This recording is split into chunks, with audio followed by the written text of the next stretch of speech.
ఈసారి ఎప్పుడైనా దానికి చిన్న ఇంజక్షన్ లాంటివి చేద్దాం. రెప్పలకు సంబంధించిన వేరే డాక్టర్ ఉంటారు, చూపిస్తాను నేను ఒకసారి. ఇది ఒక 15 రోజులు అయినాక చూద్దాం.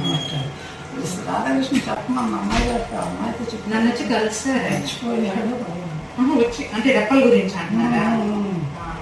సరే, ఆపరేషన్ బాగానే అయింది. మీకు ఏమైనా నొప్పిలాగా వచ్చిందా? బాగా అయిందిగా. ఇక సరే, ఇంజక్షన్ లేకుండా చేశాను. పెద్ద ఇబ్బంది పడుతున్నాను. లేదు లేదు, దాంతో అదే కొట్టుకుంటూ ఉంటుంది. పర్లేదు, మీకు బాగానే ఉందిగా. చేసినట్టు లేదు బంగారం. రేపు చూస్తాను అయితే ఒకసారి. రేపు ఆదివారమే కానీ రండి, నేను వస్తాను. ఎన్ని గంటలకు? 11 గంటలకు రండి. ఒకవేళ ఎవరో ఒక డాక్టర్స్ ఉంటారు, అప్పుడు నేనే ఉంటాను మాక్సిమం. ఉంటేనే వస్తాను. అట్లాగే రండి, రేపు చూద్దాము.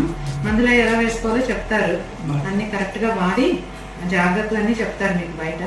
రేపు కనపడండి నాకు. సరే.